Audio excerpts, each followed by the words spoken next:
இன்னைக்கு நம்ம மினி விளாக்ல என்ன பார்க்க போறோம்ன்னு பார்த்தீங்கன்னா, இன்னைக்கு ஃப்ரைடே என் பொண்ண வந்து ஸ்கூல்லேருந்து கூப்பிடுறதுக்கு நான் தான் போவேன். எப்பவுமே சொல்லியிருக்கேன்ல ஃப்ரைடே வந்து நான் தான் போவேன். இன்னைக்கு பார்த்தீங்கன்னா மழை. இங்க வந்து மழை போட்டிருந்தாங்க அப்படின்னு சொல்லி நம்ம வந்து வெதர் பார்த்தோம்னா, மழை போட்டிருந்துச்சுன்னா கண்டிப்பா வந்து அன்னைக்கு மழை பெய்யும். இன்னைக்கு கொஞ்சம் மழை தூத்திட்டு இருந்தது. அதாவது கொஞ்சம் நனைய நமக்கு உடம்பு நனையிற மாதிரியே மழை தூறல் போட்டுச்சு. என்ன பண்றதுன்னு தெரியல. என் பையன வந்து பேபி கேரியர்ல போட்டு கூட்டு போனா அவன் நனையும். அவனுக்கு வந்து மழை நனையாத அளவுக்குள்ள ஸ்வெட்டர் நாங்க வாங்கல இன்னும். சின்ன பொண்ணும் வந்து பாவம் அவளையும் வந்து தள்ளிட்டு போறது கஷ்டமா இருக்குமே! என்ன பண்றதுன்னு யோசிச்சுட்டு இருக்கும்போது, சின்னவனோட பிராம் பார்த்தீங்கன்னா, கொஞ்சம் பெருசாவே இருக்கும். அதனால வந்து பையன வந்து படுக்க வச்சுட்டு, அதுக்கு ஃப்ரண்ட்ல வந்து என் சின்ன பொண்ண உட்கார வச்சு, கொடைய அவ கையில குடுத்து வச்சுட்டேன்.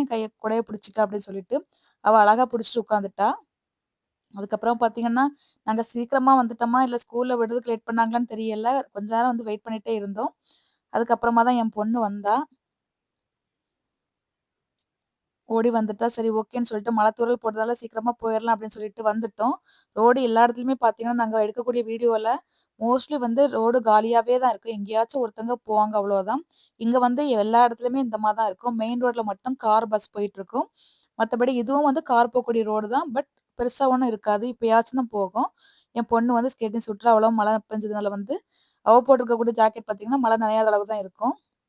நாங்க காட்டக்கூடிய வீடியோல மோஸ்ட்லி உங்களுக்கு தெரியும்னு நெனைக்கிறேன். ஃபுல்லா வந்து காலியாவே இருக்கு. நாங்க மட்டும் தான் போயிட்டுருப்போம். எப்படியோ வந்து ஒரு வழியா வந்து வீட்டுக்கு வந்துட்டோம்.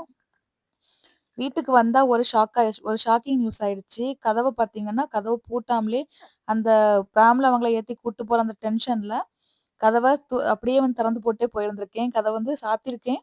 பட் ஃபுல்லா க்ளோஸ் ஆகல. அப்படியே திறந்தே இருந்திருக்கு கதவு. சரி ஓகே. எங்க திருடன் எங்க வரப்போறான் அப்படிங்கிற மாதிரி சரி ஓகே வந்திருக்க மாட்டான். வந்தோனே வீட்டுக்குள்ள வந்தோனே ஒரு கட்லிங் எல்லாம் போய் தேடி பார்த்தேன். யாராச்சும் இருக்காங்களா அப்படின்னு சொல்லிட்டு. யாரும் இல்ல. சரி இங்க வந்தாலும் எதுவும் தூக்கிட்டு போறதுக்கெல்லாம் எதுவுமே இல்ல நம்ம வீட்ல.